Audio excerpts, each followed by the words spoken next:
എല്ലാവർക്കും നമ്മുടെ ഒരു പുതിയ വീഡിയോയിലോട്ട് സ്വാഗതം. അപ്പോൾ ഇന്നത്തെ നമ്മുടെ റെസിപ്പി എന്ന് പറയുന്നത് നമുക്ക് ബ്രേക്ക്ഫാസ്റ്റിനോ അല്ലാന്നുണ്ടെങ്കിൽ വൈകുന്നേരം കിട്ടിയ ചായയുടെ കൂടെയൊക്കെ കഴിക്കാൻ പറ്റിയ ഒരു അടിപൊളി സ്നാക്കാണ് കേട്ടോ. എളുപ്പമാണ് നമുക്കിത് ഉണ്ടാക്കിയെടുക്കാൻ വേണ്ടിയിട്ട്. ഏകദേശം ഒരു 5-10 മിനിറ്റിൻ്റെ ആവശ്യം മാത്രമേ ഉള്ളൂ. അപ്പോൾ എല്ലാവരും ഒന്ന് കണ്ടു നോക്കിയിട്ട് ട്രൈ ചെയ്ത് നോക്കുന്ന സമയത്ത് ഉറപ്പായിട്ടും ഫീഡ്ബാക്ക് അറിയിക്കുക. പിന്നെ കണ്ടുകൊണ്ടിരിക്കുന്ന സമയത്ത് ഈ ഒരു വീഡിയോ ഇഷ്ടപ്പെടുകയാണെന്നുണ്ടെങ്കിൽ ലൈക്കും കൂടി ചെയ്യുക കേട്ടോ. പിന്നെ പുതുതായിട്ട് നമ്മുടെ ചാനൽ ആരെങ്കിലും കാണുകയാണെന്നുണ്ടെങ്കിൽ താഴെ കാണുന്ന റെഡ് കളറിലെ സബ്സ്ക്രൈബ് ബട്ടണും കൂടി ഒന്ന് പ്രസ് ചെയ്തിട്ട് സപ്പോർട്ട് ചെയ്യണേ. അപ്പോൾ നമുക്ക് വേഗം തന്നെ ഗോതമ്പ് വെച്ചിട്ടുള്ള നല്ല ഈ ഒരു സോഫ്റ്റ് ആയിട്ടുള്ള അപ്പം എങ്ങനെ തയ്യാറാക്കുന്നതെന്ന് ഒന്ന് കണ്ടു നോക്കാം. അപ്പോൾ ഇത് ഈ ഒരു സ്നാക്ക് റെഡിയാക്കി എടുക്കാൻ വേണ്ടിയിട്ട് നമുക്ക് ആദ്യം തന്നെ ഇതുപോലുള്ളൊരു പാനിൽ ഒരു 2 ടേബിൾ സ്പൂൺ അളവിൽ വെളിച്ചെണ്ണ നന്നായിട്ടൊന്ന് ചൂടാകുന്ന സമയത്ത് ഒരു 1/4 കപ്പോളം വരുന്ന തേങ്ങാക്കൊത്ത് ഈ ഒരു വെളിച്ചെണ്ണയിലോട്ട് അങ്ങോട്ട് ഇട്ട് കൊടുക്കുക കേട്ടോ. തേങ്ങാക്കൊത്തിൻ്റെ അളവ് കറക്റ്റ് നിങ്ങൾ എടുക്കേണ്ട ആവശ്യമില്ല. നമ്മൾ എത്രത്തോളം തേങ്ങാക്കൊത്ത് എടുക്കുന്നോ അത്രത്തോളം ഈ ഒരു സ്നാക്കിന് നല്ലൊരു ടേസ്റ്റ് ആയിരിക്കും കേട്ടോ. അപ്പോൾ തേങ്ങാക്കൊത്ത് നിങ്ങളുടെ ഇഷ്ടത്തിനനുസരിച്ചിട്ട് എടുക്കാം. ഇനി ഈ ഒരു തേങ്ങാക്കൊത്തിൻ്റെ കളറ് മാറുന്നവരെ നമുക്കൊരു മീഡിയം ഫ്ലെയിമിൽ ഇട്ടിട്ട് നന്നായിട്ട് ഇതുപോലെ അങ്ങ് വഴറ്റിയിട്ടെടുക്കാം. നമ്മൾ ഇട്ട് കൊടുത്തിട്ടുള്ള ഒരു തേങ്ങാക്കൊത്തിൻ്റെ കളറ് ഇതുപോലെ ഒന്ന് മാറി വരുന്ന സമയത്ത് ഒരു ചെറിയൊരു സവാള ചെറുതായിട്ട് കട്ട് ചെയ്തിട്ട് നമുക്കിതിലോട്ട് അങ്ങോട്ട് ചേർത്ത് കൊടുക്കാം കേട്ടോ. ആ ഒരു സവാളയുടെയും കളറ് ഇതുപോലെ ഒന്ന് മാറി വരുന്നവരെ ഒരു മീഡിയം ഫ്ലെയിമിൽ ഇട്ടിട്ട് നന്നായിട്ടൊന്ന് വഴറ്റിയിട്ടെടുക്കാം.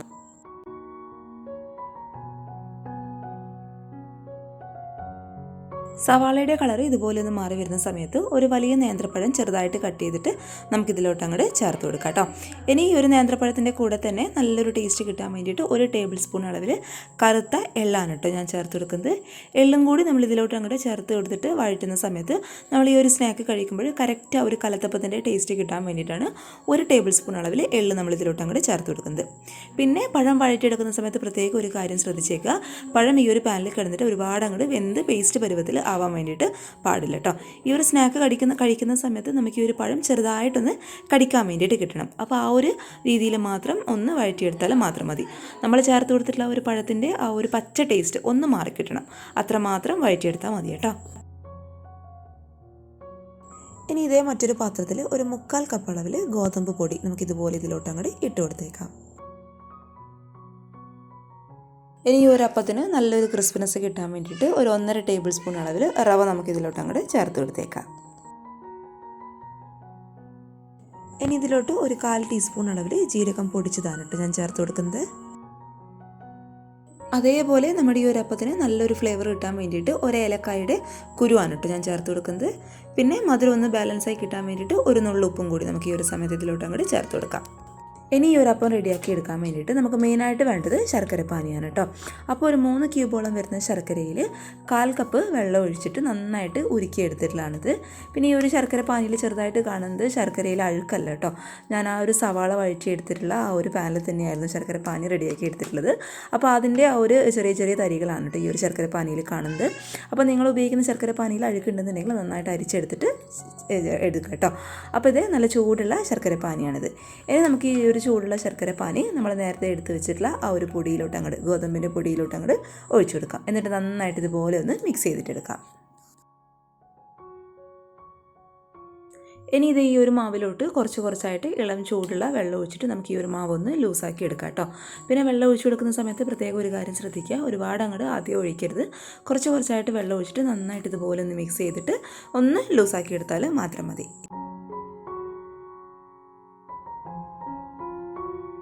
അപ്പോൾ ഇത് നമ്മുടെ അപ്പത്തിനുള്ള ബാറ്റർ ഇവിടെ റെഡി ആയിട്ടുണ്ട്. ഒരുപാട് ലൂസായി പോകാൻ പാടില്ല, അതേസമയം ഒരുപാട് കട്ടിയിലിരിക്കാനും പാടില്ല. കറക്റ്റ് ഇത് ഈ ഒരു പരുവത്തിൽ ആക്കിയെടുക്കുക കേട്ടോ. ഇനി അവസാനമായിട്ട് നമ്മളിതിലോട്ട് ചേർത്ത് കൊടുക്കുന്നത് നമ്മൾ നേരത്തെ വഴറ്റിയിട്ട് മാറ്റി വെച്ചിട്ടുള്ള ആ ഒരു പഴത്തിൻ്റെ മിക്സ് കുറച്ച് മാത്രം ചേർത്ത് കൊടുക്കാം. എല്ലാം കൂടി ഈ ഒരു സമയത്ത് ചേർത്ത് കൊടുക്കേണ്ട, കുറച്ച് മാത്രം ഇതിലോട്ട് അങ്ങോട്ട് ഇതുപോലെ അങ്ങ് ചേർത്ത് കൊടുത്തേക്കാം. ഇനി ഈ ഒരു അപ്പം നല്ല സോഫ്റ്റായിട്ട് കിട്ടാൻ വേണ്ടിയിട്ട് ഒരു നുള്ള് ബേക്കിംഗ് സോഡയും കൂടി ഞാൻ ഈ ഒരു സമയത്ത് ഇതിലോട്ട് അങ്ങോട്ട് ചേർത്ത് കൊടുക്കാൻ കേട്ടോ. അപ്പോൾ എല്ലാം കൂടി നന്നായിട്ടൊന്ന് മിക്സ് ചെയ്ത് കൊടുക്കാം. എന്നിട്ട് നമ്മുടെ ബാറ്റർ ഇവിടെ റെഡി ആയി കഴിഞ്ഞു. ഇനി ഇത് റെസ്റ്റ് ചെയ്യാൻ വയ്ക്കേണ്ട ആവശ്യമൊന്നുമില്ല കേട്ടോ. അപ്പോൾ നമുക്കിത് നേരിട്ട് ഇനി ഫാനിൽ ഒഴിച്ചിട്ട് ഈ ഒരപ്പം അങ്ങ് ചുട്ടെടുത്തേക്കാം. ഇനി ഇതൊരു പാനിൽ 1 ടേബിൾ സ്പൂൺ അളവിൽ വെളിച്ചെണ്ണ നമുക്ക് ഒഴിച്ചു കൊടുക്കാം കേട്ടോ. ആ ഒരു വെളിച്ചെണ്ണ അത്യാവശ്യം നന്നായിട്ട് ഇതുപോലെ ഒന്ന് ചൂടായിട്ട് വരുന്ന സമയത്ത് ഒരു തവി മാവ് നമുക്കിതുപോലെ ഇതിലോട്ട് അങ്ങോട്ട് ഒഴിച്ചു കൊടുത്തേക്കാം. ഇനി ഇതിൻ്റെ മുകളിലോട്ടായിട്ട് നമ്മൾ നേരത്തെ വഴറ്റി മാറ്റി വെച്ചിട്ടുള്ള ഒരു പഴത്തിൻ്റെ മിക്സ് കുറച്ചായിട്ട് ഈ ഒരു മാവിൻ്റെ മുകളിലോട്ടായിട്ട് ഇതുപോലെ അങ്ങോട്ട് ഇട്ട് കൊടുത്തേക്കാം. എന്നിട്ട് തീ എന്ന് പറയുന്നത് ഏറ്റവും ലോ ഫ്ലെയിമിലോട്ട് മാറ്റി ഇത് അടച്ച് വെച്ചിട്ട് നമുക്ക് നന്നായിട്ടൊന്ന് കുക്ക് ചെയ്തിട്ടെടുക്കാം. ഇനി ഇതിൻ്റെ അടിവശം നന്നായിട്ട് ഇതുപോലെ ഒന്ന് മുരിഞ്ഞ് വരുന്ന സമയത്ത് ഇത് പതുക്കെ നമുക്കൊന്ന് മറിച്ചിട്ട് കൊടുക്കാം കേട്ടോ. ഈ ഒരു സമയത്തൊക്കെ തീ എന്ന് പറയുന്നത് ഏറ്റവും ലോ ഫ്ലെയിമിലായിരിക്കണം. എന്നിട്ട് നന്നായിട്ട് പ്രസ് ചെയ്തിട്ട് ഈ ഒരു അടിഭാഗവും കൂടി നന്നായിട്ടൊന്ന് മൊരിച്ചിട്ടെടുക്കാം.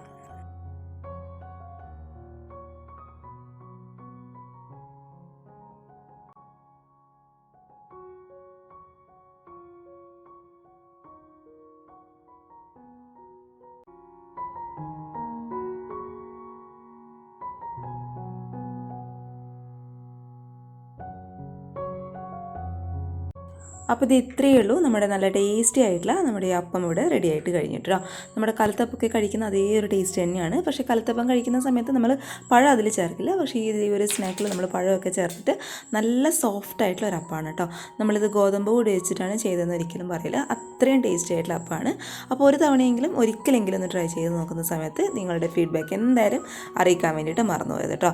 ഉള്ളൊക്കെ നല്ല സോഫ്റ്റ് ആയിട്ടുള്ള അപ്പം തന്നെയാണ്. അപ്പോൾ എല്ലാവരും ഒന്ന് ട്രൈ ചെയ്ത് നോക്കുക. ഇഷ്ടപ്പെട്ടാൽ വീഡിയോ ഒന്ന് ലൈക്ക് ചെയ്തേക്കണേ. പിന്നെ പുതുതായിട്ട് നമ്മുടെ ചാനൽ ആരെങ്കിലും കാണുകയാണെന്നുണ്ടെങ്കിൽ താഴെ കാണുന്ന റെഡ് കളറിലെ സബ്സ്ക്രൈബ് ബട്ടനും കൂടി ഒന്ന് പ്രസ് ചെയ്തിട്ട് സപ്പോർട്ടും കൂടി ചെയ്യട്ടോ. അപ്പോൾ നാളെ ഒരു നല്ല വീഡിയോ ആയിട്ട് കാണും വരെ thank you for watching Simnas food world. By.